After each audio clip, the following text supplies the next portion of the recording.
starting in September. They said it couldn't be done, everyone. Major school systems across the country, major cities didn't even dare to try. But New York City, we said we could. Our chancellor led the way. And how beautiful yesterday to see middle school back. I'm going to turn to the chancellor for his announcement.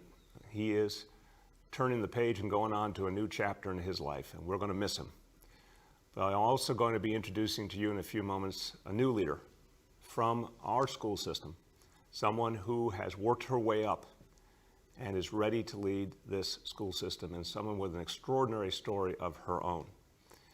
And when I introduce to you Misha Ross Porter, I'm going to tell you a true New York City story of success. And this is going to be a story also of continuity, because it's important to know that Misha Ross Porter, in her journey, was elevated from principal to superintendent by our first chancellor, Carmen Farina, and then from superintendent to executive superintendent by Chancellor Richard Carranza. So this is a story of people who share values, who believe in the same things, who do the same work, supporting each other, and the torch being passed from one to the next. With that, and it's a bittersweet moment, and someone I admire so much, our chancellor, and we have been through it all together. I think that's a fair statement. Yes, sir. I admire everything that you've done for our city. I admire your heart and your passion for justice and equality. And it has been a very tough year.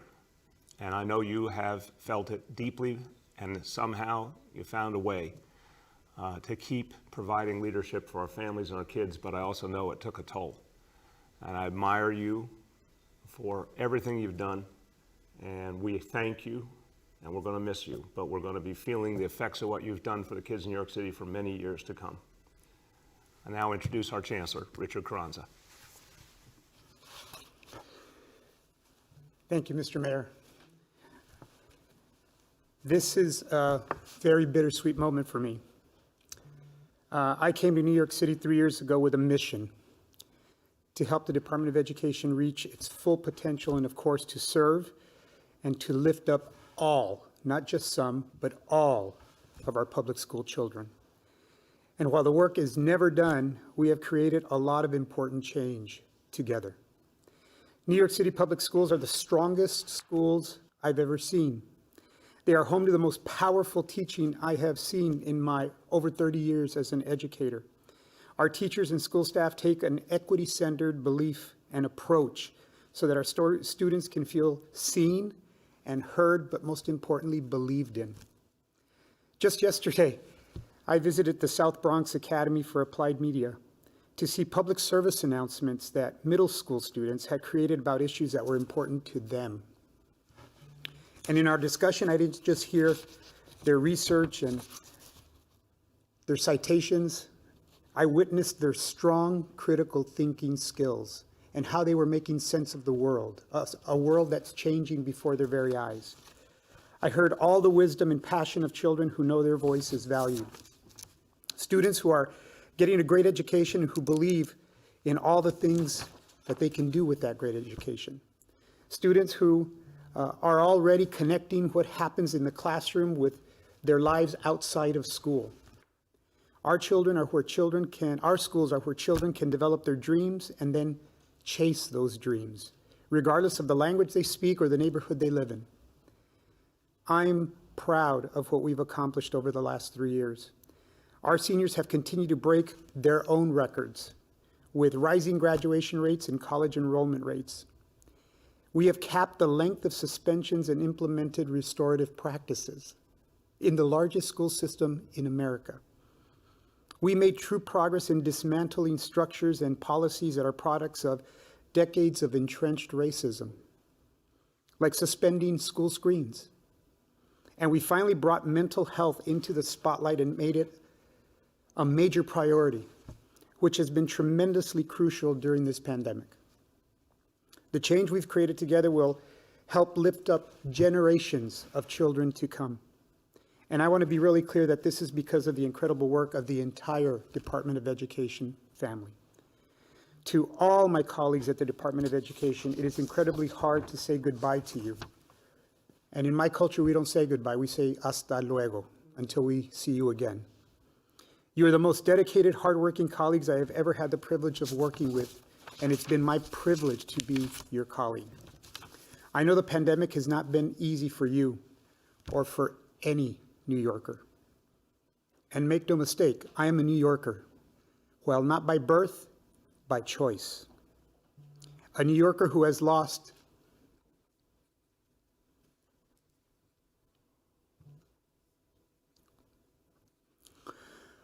A New Yorker who has lost 11 family and close childhood friends to this pandemic. And a New Yorker who, quite frankly, needs to take time to grieve. I feel that I can take that time now because of the place that we are in, and the work that we have done together. We have created safe learning environments for the children of essential workers. We've delivered over 500,000 devices for remote learning. We've served 80 million meals to New Yorkers and reopened nearly all of our schools ahead of every other school system in America. We have stabilized the system in a way that no one thought possible. The light, my fellow New Yorkers, is truly at the end of the tunnel. And I can't think of anyone who would be better to lead this work and take up this mantle and serve New York City's children as the next New York City Schools Chancellor than Misha Ross Porter. She's born and bred New Yorker. She eats, drinks, sleeps, and thinks at all times about New York and the children of New York. She's dedicated her lifetime to serving the children of New York. And I am so proud that this mayor has chosen the first African-American Black chancellor to take the baton. It's been an honor of a lifetime to serve as your chancellor, and from the bottom of my heart, I want to thank you for the opportunity to serve your and my children. Unas palabras en español para nuestra gente hispanoparlante. No es adiós, sino que hasta luego. Ha sido el gran honor de mi vida poder servir a nuestra comunidad y tal vez también, especialmente nuestra comunidad hispanoparlante, con como su canciller. Yo espero que sigan logrando éxitos. Yo espero seguir siguiendo los éxitos de nuestros alumnos, tal vez algunos que no hablaban inglés cuando entraron a la escuela como yo, pero si nada más quiero que tomen de ese ejemplo es de que sí se puede, sí se puede. Si yo he podido hacer el canciller de estas escuelas, ustedes también pueden ser canciller o más. Es un gran honor, ha sido un privilegio y gracias a Dios que me ha puesto en este camino para poder servir la gran ciudad de Nueva York. Con todo mi corazón, muchísimas gracias por la oportunidad. Mr. Mayor. That was absolutely beautiful, Chancellor. And everyone, look, I think you just got a window into the good heart and soul of this man who I've worked so closely with in these last 3 years. To go through so much loss, but still somehow find a way to do so much for our children and our families is extraordinarily admirable. And what a spirit, what a powerful spirit you have. But thank you for all you have done for us. We've had a lot of good times together, and we fought back through so many crises. But Chancellor, I just want you to know we're always going to remember what you've done here, and there are better days ahead. There are days ahead when we'll get to do the thing we want to do most, which is visit classrooms full of children. And I also want to say, on a personal note, there's one thing I did not get to experience in my time with this chancellor, who also, in addition to being a great academic leader and someone who fights for social justice, is a great musician as well. I never got to see you gig. So when this is all over and everything's open again, I look forward to seeing one of your performances. And I know that's one of the things that brings you joy. I'm counting. And that'll be a good day. That'll be a celebration day. Yes, sir. Well, we pass the torch now. And again, this is a story of New York City and the greatness of New York City. Because when you hear the story of Misha Ross Porter, you hear about someone who cares, someone from this city who wanted to really do something for children who she understood because she lived their lives too. Born and raised, Southeast Queens, moved to the Bronx, fell in love with the Bronx, and became a fighter for the Bronx. Misha is someone who understands what it is to go through everyday life without privilege and to have to earn and then fight for every single step. But Misha's heart always told her to go where the need was greatest. And so as she kept elevating in her career, she didn't say, send me someplace easy. She always wanted to be where she could do the most good, particularly for kids who looked like her. And she made that choice throughout her career. But very early on, those around her noticed that she was not just a typical educator. She had something special. From her first experiences as a teacher, leaders took notice, and they kept indicating her, singling her out as one of the leaders of tomorrow. When it was time to choose the prestigious fellowships and the opportunities for further advancement, one after another turned to Misha. A lot of great leaders and educators saw in her someone singularly able, not only to lead academically, but to bring her heart and soul to the mission in a way that everyone could feel, that all the teachers around her, everyone who worked in school buildings could feel, kids could feel, parents could feel. It's something, this work, this precious work of educating our children, it's work of the mind, but it's also work of the heart. And Misha has both in such extraordinary measure. She became a renowned principal in the Bronx. And then, as I said, Chancellor Carmen Farina, when looking for new leadership, saw what Misha brought and made her superintendent. When Richard Carranza became our chancellor, he looked to restructure our system and create a stronger leadership structure. He elevated Misha Ross Porter to executive superintendent for all the Bronx. And the Bronx alone, the number of schools, number of students in the Bronx would be one of the largest school districts in the nation if it stood alone. And over these last 3 years, Misha has led it with incredible ability. Someone who really listens to the community, helps people have a sense of common direction, brings people together. She is someone who has fought for those who have not gotten their fair share. She believes in excellence in education, but also fairness and equality in education. And she's lived that. She's made it come alive. And yes, she will make history as the first African-American woman to lead the New York City public schools in the entire history of New York City. And as we all know, this is by far the largest school system in America. So this is a moment of national importance that an African-American woman will take the helm of the nation's greatest public school system.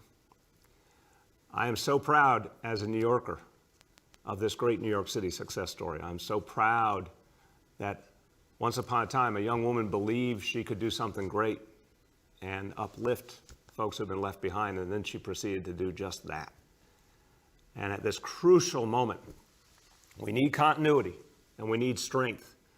We need a leader who understands what's going on the ground and is going to see us through to the next step, opening up our high schools and then bringing back our whole school system strong in September. And I am absolutely certain of her leadership, and it's my honor to introduce to you the next chancellor of the New York City Public Schools, Misha Ross Porter. Thank you, Mr. Mayor. I am so honored for this opportunity. Thank you, Chancellor Carranza. It has been a great joy and privilege to lead and to learn from you as a leader.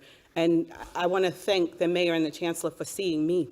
And what I want to promise to all of the New York City families, students, educators, that I will see you in the same way that folks have seen me. I want to thank my husband and my family for being here to support me in this moment. And I want to also thank my New York City Department of Education family, because this moment isn't about me, it's about the story of us and what we're going to do together to move this system forward. I grew up in South Jamaica, Queens. My mom is a teacher, and what I learned first from my favorite teacher, my mommy, is the importance that one teacher makes in the life of every young person. And I learned that from my mom. I learned that from my Aunt Brenda, who was my pre-K teacher. I learned that from my first grade teacher, Miss Perlman, and I learned it from Miss Hulak, the English teacher who saw me when I was having my own personal struggles as a 10th grade student in high school. And because of all of that, I know with certainty it's my duty and responsibility that I've carried with me my whole life to lead forward and lean in and see every student and create opportunities for them in every moment that I possibly can. And the Bronx, well, you know me. I've dedicated my life to service in the Bronx. I've dedicated my life to education in the Bronx. I started as a youth organizer with a youth group called Take Charge, Be Somebody in Highbridge with Omar Ortiz, Robin Marie Desereau, Cindy Bautista, and Michelle Baez, and we created the first public youth council, elected youth council in Highbridge in the Bronx. And then we had an opportunity to move and become a part of the Bronx Center Plan. And as young people, 18, 19, and 20 years old, envision a school. We got to do that. And then the greatest thing that happened was that school opened. And thanks to my friends at the Urban Assembly, the organization that started the school, New Visions, who we were part of round 2 of New Vision schools, we opened the Bronx School for Law, Government, and Justice, a school that uniquely sits on a court campus, creating an opportunity for young people, and this was our vision from the beginning, to create the opportunity for young people to learn the inner workings of the court system by being a part of it, but not going through it. And I can tell you that's what we talked about as young people. And so I look forward to doing that. And then I just had the opportunity to be a school founder, a teacher, an assistant principal, and a principal. And then Chancellor Farina tapped me to become superintendent. And then my dear, great friend and colleague, Chancellor Carranza, tapped me to be executive superintendent. And now our mayor has tapped me to be chancellor. And so I am so honored, and this is the great privilege of my life at this moment. You know, as I transitioned as a leader in District 11, the greatest honor that was bestowed upon me was when one of my principals, Principal Erica Tapaya, who is now Superintendent Tapaya, looked at me and said, "What I appreciate about you is that you remember what it was to be a principal." And that's what I promised to do, to never forget what it meant to be in a classroom with students and planning lessons and thinking about what was important for them. And especially in this moment for teachers who are grappling with remote classes and in-person classes. I promise to never forget that. For school leaders who are managing so many multiple asks, but centering children first, I'll never forget that. And to our district leaders who are ensuring that supports and resources are being poured into schools every day, I will never forget. And that's what this moment is about. And at the end of the day, it's about the tireless dedication we have to every student, every step of the way. It's about early mornings and late nights, doing all the work you'll never see, that no one will ever see you do, so that we can show up, so that we can create opportunities at school for students to learn each and every day.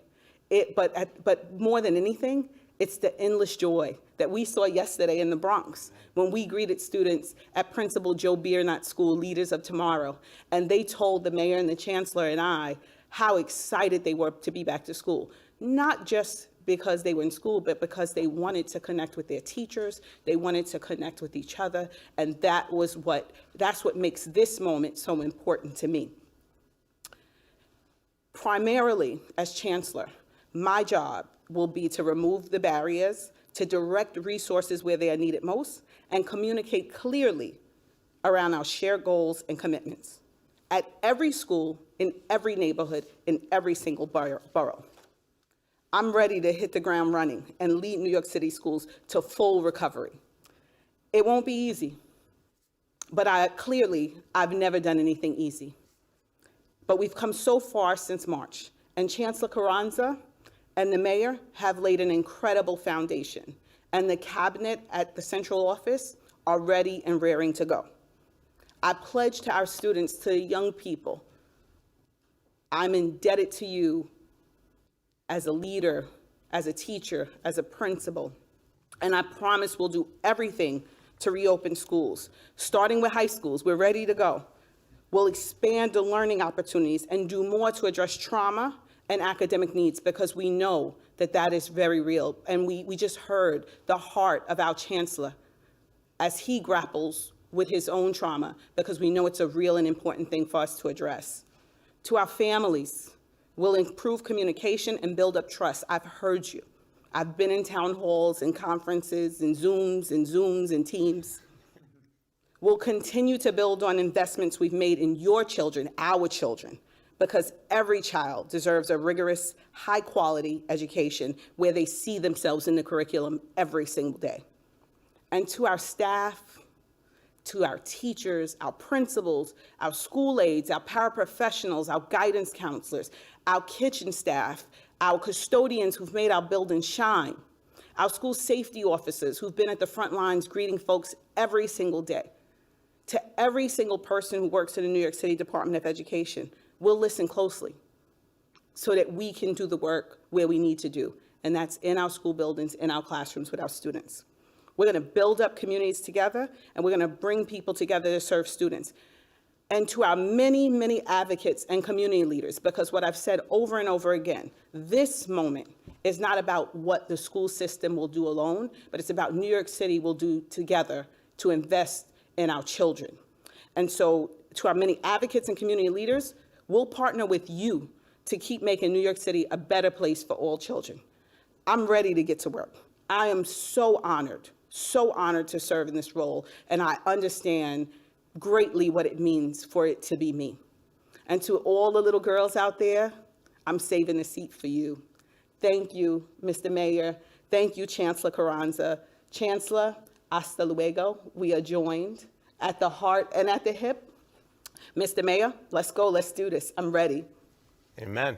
Amen. Thank you so much, Misha, and congratulations to you, and congratulations to your whole family, Yes. including, I didn't know that it was your aunt was your teacher too, and your mom obviously was your teacher, and they should be very proud of this moment of what they nurtured and fostered in you. But again, this is a New York City success story. Our New York City public schools have produced our new chancellor. The people of the Bronx, I know there's particular pride in the Bronx when one of their own moves up to the highest level. So it's a great day for the Bronx as well. But thank you. I can hear the energy you're ready to bring to this right now. Yes. Right now. And we're going to need every ounce of it as we continue to bring back our schools. Okay, we're going to, in a few moments, turn to our colleagues in the media, but as we usually do, I want to spend a moment on a couple of other important matters, and especially the ongoing effort to get the supply of vaccine we need.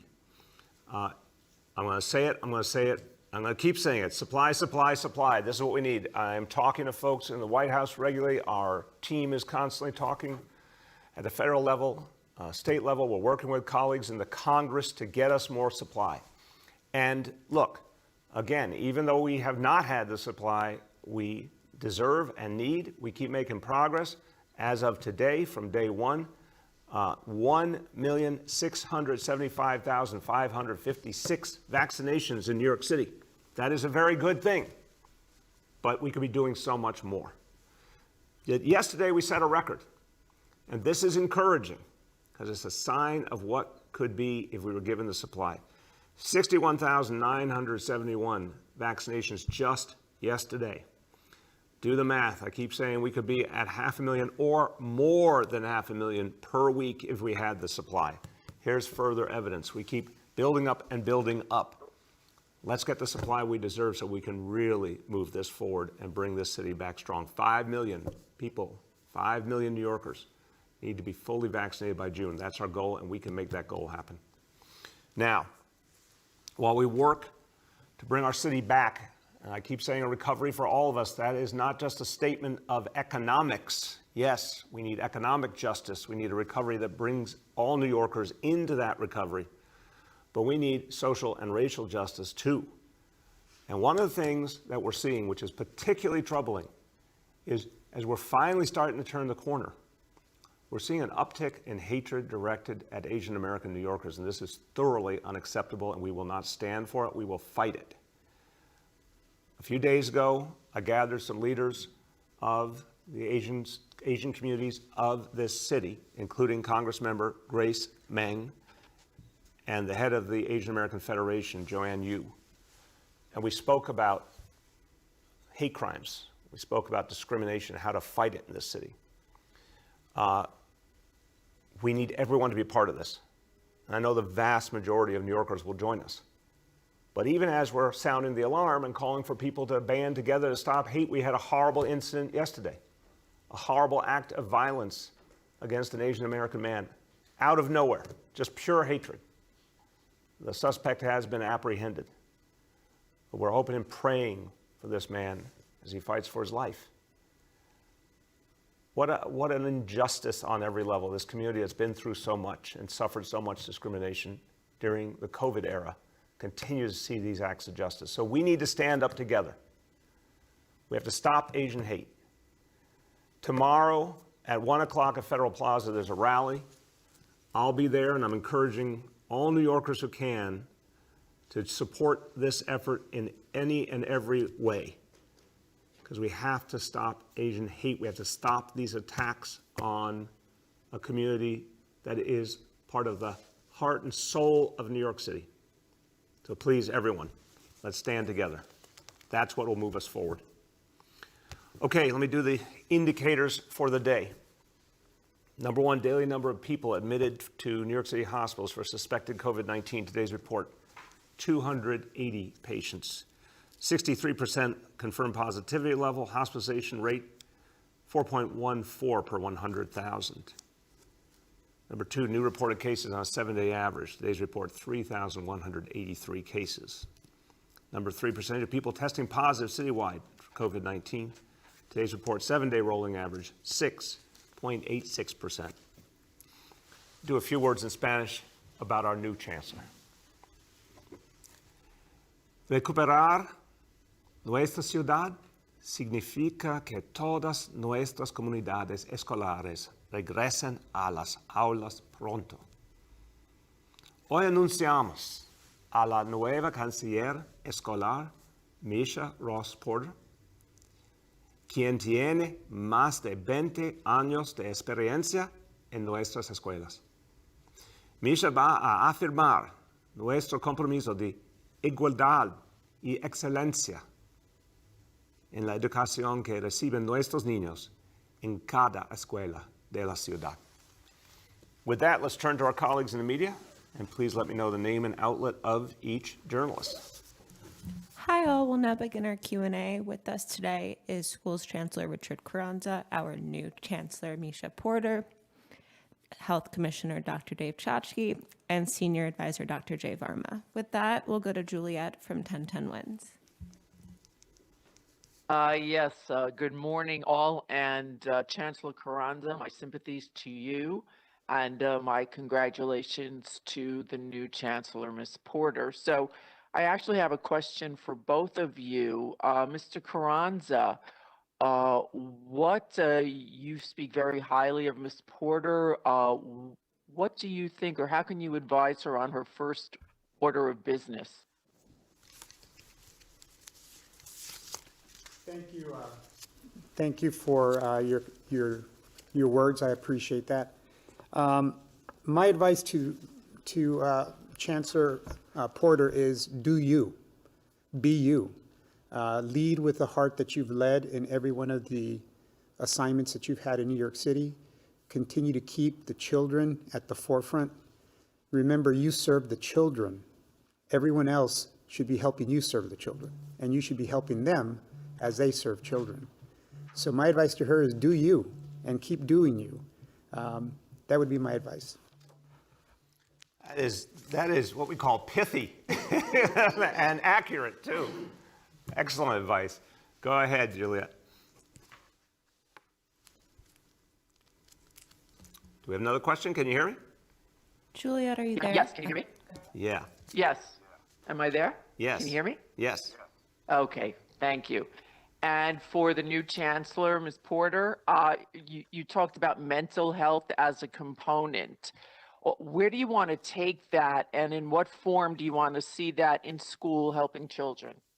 So I'm going to take my chancellor's advice and I'm going to do me, like he said. But I think it's going to be super important that as we continue our reopenings, and the first thing I'm looking forward to is reopening high school and focusing in on how we reopen schools fully in September. And mental health is at the core of that. Supporting the social emotional needs of our students is at the core of that. And I look forward to doing that work in the new school year and as we get through these next 3 to 6 months of this school year. Yeah, and I want to emphasize that the work we're going to do on mental health takes the foundation that we laid through Thrive NYC with getting mental health support into every school. Remember, before this administration, there was not mental health support in every school. When we created community schools, hundreds of community schools, we had mental health professionals in every school, assigned to every school. We made sure every other school had training in mental health, access to mental health professionals. We added to that earlier this year, including access to what health and hospitals can provide in terms of mental health support, therapeutic support, et cetera. And then we said, let's build this all out with, on top of the work, the social emotional learning announcement we made, Chancellor, a couple of years ago now, putting social emotional learning throughout all the school system. Let's build it out with mental health screening of every child in September, with additional social workers. That's something we really want to focus on. One of the things that's most important, and I hope to see in the new stimulus, is support for education. Well, that includes mental health support, more and more mental health professionals and social workers in our schools. So we have a lot of building blocks here that are all going to come together for September. Next, we'll go to James from Pix 11. Hey, good morning. Happy Friday to everyone on the call. Thanks for taking my call. Happy Friday, James. How you doing today? You know what? Really well. Thank you. It's a beautiful day in New York. Every day is a beautiful day, but particularly today, it's lovely. Thank you. A question, I guess, for the new chancellor and for the mayor. Certainly, segregation in schools has been a major issue throughout your tenure, Mayor, and look, throughout the recent history of New York City. What are we looking at going forward with this this chancellor, who is herself a person of color from New York City schools? How can that help? And what is the course that you want to take to try to address this pervasive problem? Thank you for the question. I'll start and then I'll turn to Misha. I think it's fair to say that someone who's experienced the life of our public schools from childhood and as a professional as well is going to help us take the next step in diversifying our classrooms and overcoming the barriers of the past. We made major announcements in the last few months. We are changing screen schools and more is coming. We are changing the approach to gifted and talented, and more is coming. A brand new approach that will be announced in September. Even though I think the coming months may not be the moment when this happens, I do believe with this new moment of opportunity to re-examine the questions again, the day will come in Albany when we come up with a new plan to change specialized high schools, something the Chancellor and I fought for. Because that status quo in specialized high schools represents to me the worst of the past, and it does not represent our city. We have been moving on all these fronts, and we're going to be doing a lot more in the course of this year. And I think our whole society, I think whether it's local government or state government, people are more and more ready for these changes, and we're going to make these changes. So I think it is a moment for profound change. And I know Misha Ross-Porter knows both the academic reality of how we bring fairness and opportunity to kids and the question of how we create justice in our society. She knows how to blend those two together because she's been doing it in her work every day for 20 years, going back even to when she was a youth organizer creating a high school. I mean, think about that. Young people deciding there needed to be a school that really represented them and would uplift them and then make it happen. That's the caliber of our new chancellor. Chancellor, you want to add? Absolutely. You know, as superintendent of District 11, I worked to ensure that we had an open middle school admissions process. So I believe in ensuring there's opportunity and access. And I think the mayor and the chancellor have already begun to make great grounds in this area. The reality is, you know, segregation exists, and I'm not going to shy away from the importance of really looking at the inequities around admissions processes and really pushing forward for ways we can create opportunities and access for all students across New York City. Amen. Go ahead, James. Switching gears, we have reports of wait times of up to 5 hours at the Citi Field vaccination site and similar wait times at the Bathgate site in the Bronx. What's being done to shorten those wait times, and what guarantees can you give to people that they won't have to stand in the cold, especially in overnight periods of time, for lengthy periods of time like this? You know, James, I thank you for bringing this forward. Again, I'm going to always make it a point to thank journalists who alert us to a problem. Sometimes when I hear this concern about wait times, I want to emphasize there's a problem that needs to be fixed at a center, and it's been rare. Really, the good news is most of these centers, most of the vaccination centers have been moving pretty smoothly. But sometimes there's a problem at a center we have to address immediately. I'm going to, today, right after this, look at what's happening at Citi Field and Bathgate.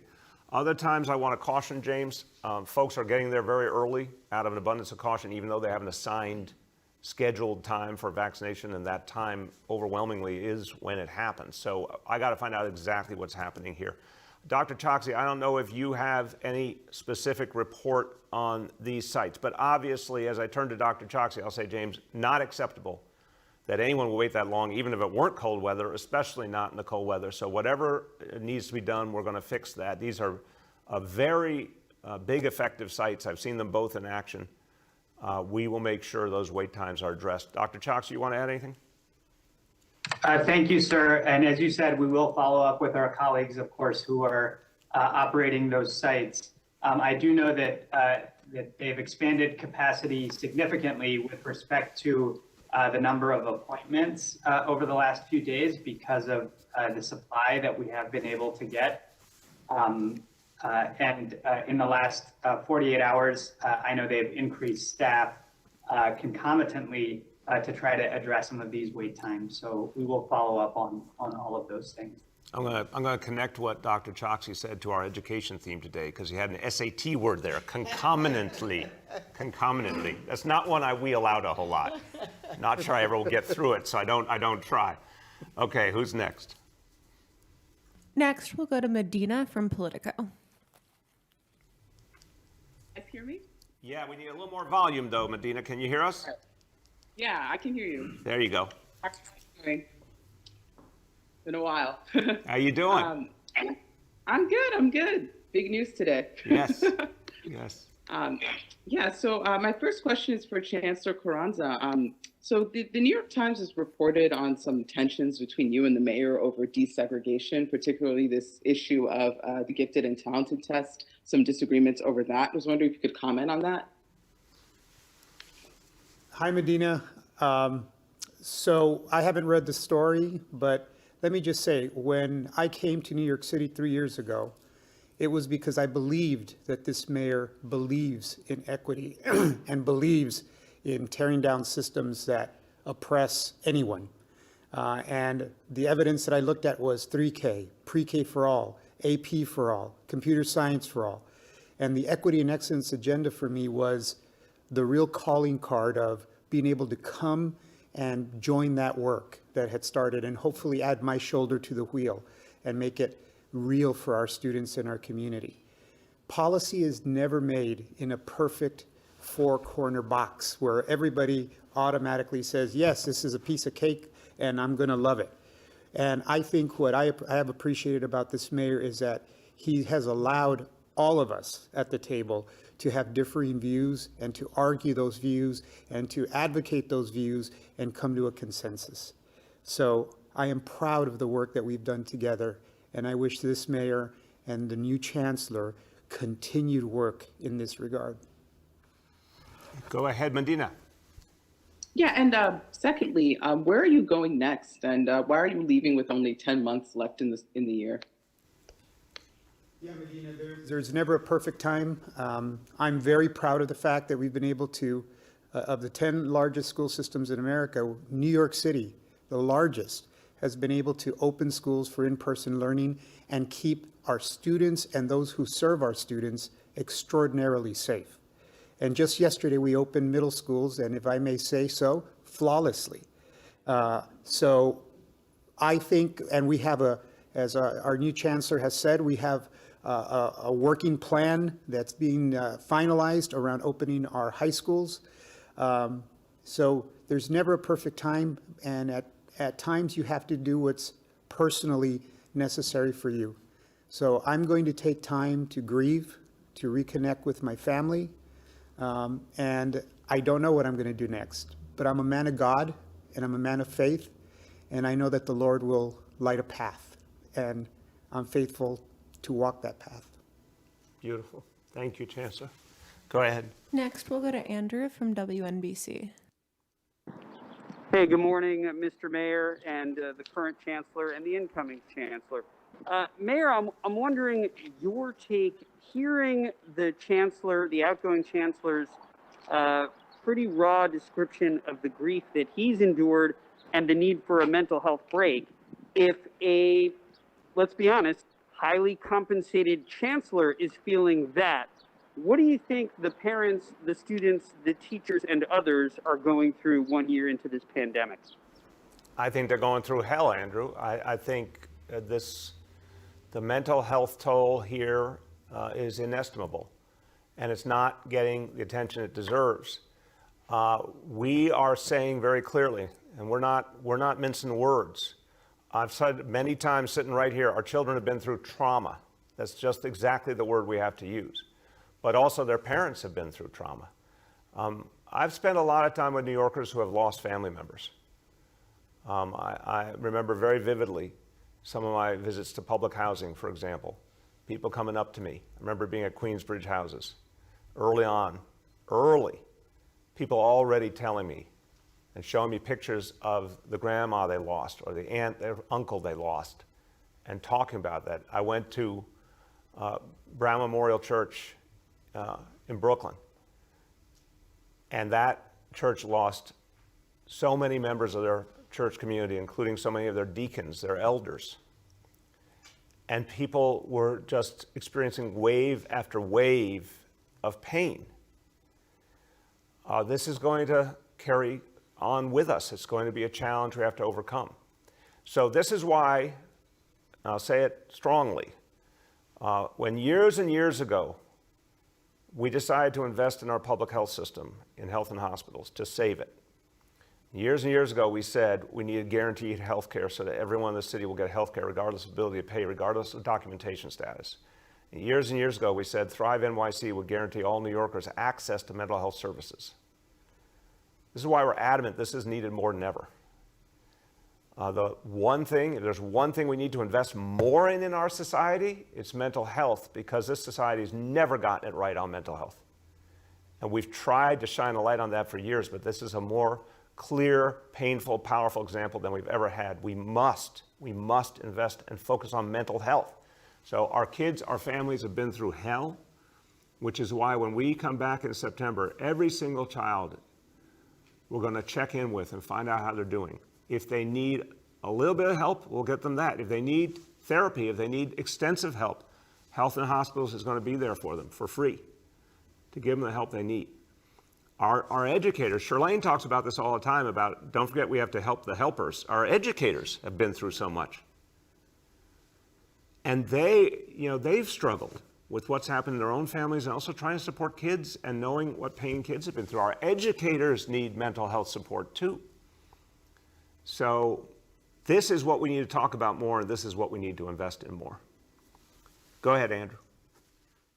And a question for the incoming chancellor, Ms. Porter. I'm just wondering, what is your assessment of how remote learning has gone during this pandemic? So You know, remote learning has been the thing that we had to shift into, and the thing that the mayor and the chancellor shifted into very quickly, getting devices in the hands of young people, getting resources and support to teachers to engage in the practice of remote learning.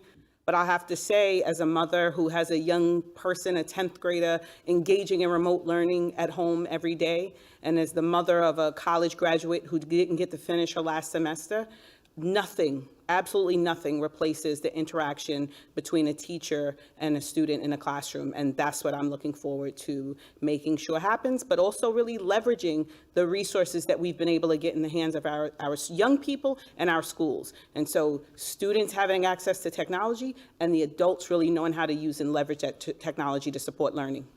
Right, and I'll just add really quickly, this is, you know, we've been through a horrible crisis, we've been through a lot of pain, but something has come of it that will have some lasting positive, which is we've learned how to do digital learning a lot better.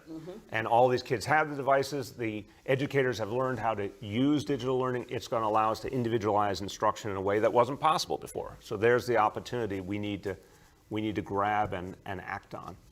Go ahead. Next is Bridget from WNYC. Good morning, everybody. My first question is for Chancellor Carranza, and I just want to echo some of what my colleagues have expressed in terms of condolences for what you've experienced. As you've talked about your own grieving and needing time to recover, I'm wondering if you can also talk about some of the specific things that you think need to happen for the school system as a whole to heal in a fundamental way. Thank you, Bridget. I appreciate your sentiments. I think we've laid out what has to happen for our school system and our city, quite frankly, to continue to not only recover, but come back strong. And that includes making sure that we have social emotional supports and the resources and the training and the materials that teachers can use to support our students. I think it's also very, very important that we as New Yorkers continue to follow the medical advice that our medical experts have given to us, that our health commissioner has spoken about, because as New York writ large gets healthier and gets more immune, it makes it possible for us in the schools to continue to have in-person learning and add more and more students to in-person learning as well. I also think it's important, look, one of the things I love about New York is that you tell it like it is. And I'm just going to tell it like it is. We have to have patience, and we also have to have flexibility as we go forward, because at every single point during this pandemic, the facts have changed, or the facts have evolved, or what was true 2 weeks ago or 2 months ago mutates. And we have to be able to adapt to those changes. So flexibility and patience is important, but it's also important that, you know, I think from this point forward, the new post-pandemic normal will never look like the pre-pandemic normal. And part of this new normal is going to include social emotional supports, trauma-informed curriculum, trauma-informed pedagogy, concomitant with the academic supports that we know are so important for our students to make up this COVID opportunity gap that's been thrust upon us. You have used concomitant correctly in the sentence. If this were spelling bee, you'd be doing well. Thank you. Go ahead, Bridget. Thanks for the SAT word, Chancellor. And then for Chancellor Porter, you talked about being ready to open high schools. Can you talk some more about that and explain what your thoughts are there? So my initial thoughts are, first, getting the doors open, but second, creating those healing spaces for students to learn in building. And so we're looking forward to getting the doors open for our students, supporting our educators in all of the ways that they need to show up for young people, but also leaning into what the chancellor talked about. And that is really leaning into what our new normal at school looks like, leveraging technology, engaging in social emotional learning supports, acknowledging the trauma that our communities have faced, and ensuring that our school communities hold all of those things as a part of their requirements for serving our students and families. Go ahead. Next is Steve from WCBS Radio. Hi, good morning, everybody. Appreciate you taking my question. Of course, congratulations to the incoming chancellor and best wishes and our condolences to the outgoing chancellor.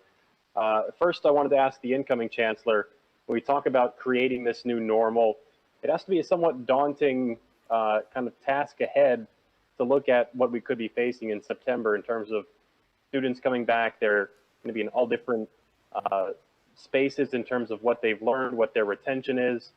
And of course, the trauma that so many have experienced. So to the new chancellor, when you look at creating this new normal, I mean, what is your mindset going into this? So you say daunting, me, I say possibilities. I see so many opportunities to leverage the work that has started to really move our school system forward. And we've been talking in education and across the country for years about what it means to live and be a 21st century learner. And now we have the opportunity to do that. So I see potential and possibilities for what will come in the next school year, and to put in place and ensure the things that should have always been in place in our schools. When I was a principal, I had a full-time social worker. And that was something that I acknowledged was a need in our building. And we need to make sure that every school has the resources to support trauma, social emotional learning needs, that our curriculum is representative of the communities that they serve, and that our students, all students, see underrepresented populations in their curriculum. And so I'm looking forward to potential and possibilities of what our new normal would look like. Go ahead, Steve. Appreciate that. Thank you. And to the outgoing chancellor, I know you were asked earlier if you have any advice for the incoming chancellor. I wanted to try and take a kind of different angle on that question. What have you learned in the past 3 years that you wish you knew as you came in terms of, New York's education industry, about how parents operate, about how teachers operate? What have you learned in the time you've been here that you wish you knew when you started? Steve, that's a great question. I think, honestly speaking, I think that the challenges and the opportunities that we've had in New York City are very similar to the challenges and opportunities that I've experienced in the other 4 systems that I've worked in and led, but they're bigger and they're more complex in New York City. And one of the I think the attributes and one of the reasons why Chancellor Porter is such a good choice is because she's grown up in New York City. She knows the streets, she knows the boroughs, she knows what the not only the challenges are, but more importantly, what the opportunities are. So I think she's going to have a running start at really tackling all of those opportunities in a very grounded, realistic way. I would also add, though, that one of the things that I appreciate and I will forever carry with me about New York is just the honest, sincere, passionate advocacy of our parents, our communities, our advocates, our elected officials, when they advocate for their point of view. And I'm going to appreciate that because there was never a gray area. And I appreciate that. And I didn't know that coming in, but I've sure come to appreciate that and embrace that, even if it hasn't been my particular point of view. For me, that's what makes New York, New York, the greatest city in the world. I agree with that statement, Chancellor. Who's next? We have time for 2 more. First, we'll go to Emma from the New York Times. Hi, good morning. Just wanted to say the same thing. I'm very sorry for your losses, Chancellor Carranza. And I had a question for you. My colleague Eliza's story is up. I know you haven't read it yet, but should we view the fact that you're leaving before the school year ends abruptly, should we view this as you're leaving in protest after having disagreements with the mayor? I thank you for your sentiments as well. I truly appreciate it. Look, I'm leaving because I need to take care of me. And I need time to grieve. And this city, this school system deserves a chancellor who 100% is taking up the helm and leading the charge to bringing everybody back in September. And I'm proud and I'm incredibly honored that I've had the opportunity to do that to this point. But at some point, you have to heal your own heart if you can share your heart with others. So that's what this is about. And there's never a perfect time, but I'm extremely proud that we are at a point where we can make that handoff. And I have no doubt that our new chancellor will take us to the finish line. Thank you. Go ahead, Emma. And a question for the new chancellor. Can you talk about sort of your views on integration? Do you have similar views to Chancellor Carranza? And what's one thing you would want to achieve on that front in the next 10 months? You know, I want to build on the work around integration. I would say over the next 10 months, I want to really dig into G&T. I think that is top of mind and top priority. And that is where my first focus will be as it relates to integration. Yeah, and I want to amplify, Emma. We said to the parents in New York City, G&T as we know it is going away. This is the last time that there'll be the process in any way like the one that people have known before. This is the last time G&T will be structured as it was before. Let me amplify this for a moment, because I had this conversation with the current chancellor and the new chancellor. There's a hell of a lot more gifted and talented kids than the current approach captures. The entire concept of saying, you know, if a typical kindergarten class is something like 65,000 kids and only 2,500 somehow are gifted and talented is preposterous. We need to show the people of the city something better. Now, the challenge has been over the years, and I want to be clear. We focused on a lot of things. We focused on pre-K for all, 3K for all, AP for all, computer science for all, you know, intense training of our teachers, professional development, so many things, even before you get to what we had to do during the pandemic. Gifted and talented, we did not find a better solution for. And it is a true statement that in this crisis, seeing the power of digital learning opened up a doorway to a new approach to gifted and talented. So none of us, honestly, have been satisfied with the status quo on gifted and talented, but we needed something different to replace it. And we finally now see the outlines of what that looks like. In September, with leadership of our new chancellor, we will present a very different approach to gifted and talented that will be much more inclusive, that will reach many more children, that will not create the kind of separation that we've seen in schools. And in fact, will take digital learning, among other tools, to help children learn who are ready to learn in an accelerated manner, whether it's in one subject, in multiple subjects. We'll be able to do that now in a whole new way. So gifted and talented as we have known it is gone. In September, you're going to see an entirely new approach, which I think will be better educationally for our kids and also for ending segregation and improving diversity in our classrooms. Go ahead. For our last question, we'll go to Rima from Chalkbeat. Hi, everyone. Chancellor Carranza, I just want to echo what everyone else has already said. I'm so sorry to hear about the loss of your family and friends. And I just wanted to say that to you. So first question for you, Chancellor Carranza. Were there things that you would have or could have done differently? Perhaps things that were hard to push through with City Hall and with the mayor involved? And if so, what were some of those things, if you can share examples? Rima, thank you for your sentiments. I do appreciate it. And I'm going to miss seeing you at events. You know, it's never been my style to look at the what shoulda, coulda, woulda.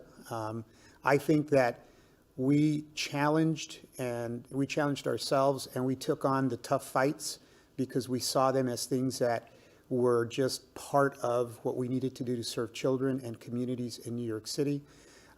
If I could have done anything different, I would have probably engaged much more in really having more conversations with communities so that the work that we were trying to accomplish wasn't usurped and made to feel like we were attacking communities. That's never been my intent. That's never been this mayor's intent.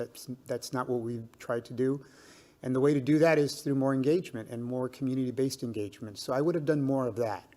But one thing that I'm satisfied with is that every day when I get up and look in the mirror, I'm satisfied that I've never hid who I am, and I've never been shy about articulating where I'm coming from.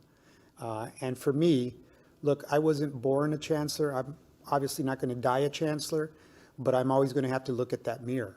And I'm proud to say that I have no regrets when I look in the mirror. Amen. Go ahead, Rima.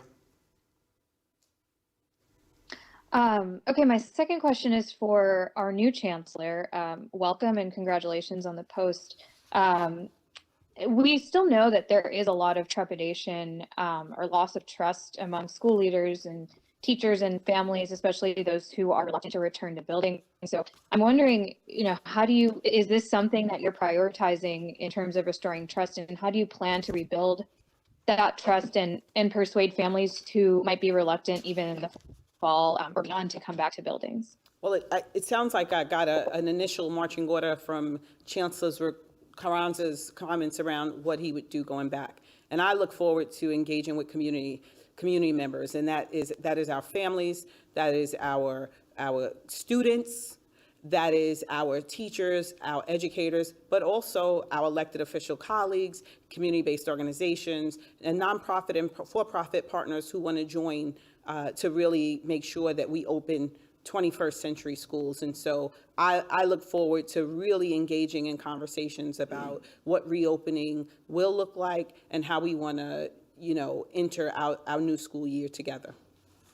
And let me just add to that and conclude today. I think that's a great comment by our new chancellor, because we are all in this together. I mean, this is about bringing back the biggest school system in the country, bringing it back fully. And I'm emphasizing that word, fully, in September.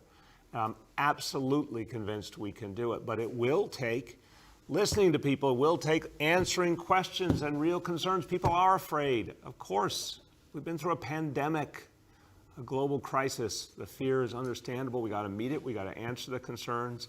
We got to show people that we can make things work. Look, we have achieved something amazing, and thank you, Chancellor Carranza, because it never would have been possible but for your leadership. We brought back the biggest school system in America when folks said it couldn't be done. And then the big question was, would it be safe? We put together the gold standard of health and safety measures, and proved every single day that our New York City public schools were safe. A lot of people are seeing that. A lot of teachers, staff, parents, kids, and gaining confidence. We got to keep earning that confidence. But we're now going to have the greatest, most powerful tool, which is vaccination. We're going to get 5 million people vaccinated by June. It's going to be a whole new ballgame by the time we get to September. So today, we celebrate what the New York City Public Schools have achieved. We thank Chancellor Carranza for all he has contributed to the city. Yes, you may not have been born here. You may not have been lucky enough to have been born here, but you became a New Yorker. Next best thing. Yes. And you are now etched in the history of New York City in a very noble way for all you have done for us. And we pass the torch to someone born, bred, went to our public schools, came up as a teacher in our public schools. This is, for every teacher out there, for every educator, one of your own, going all the way to the top. For every kid in New York City public schools, you can dream of being chancellor, because guess what? The new chancellor traveled that same path. This is a day to celebrate what is possible in New York City, because the answer is everything and anything is possible in New York City. That's what makes us great.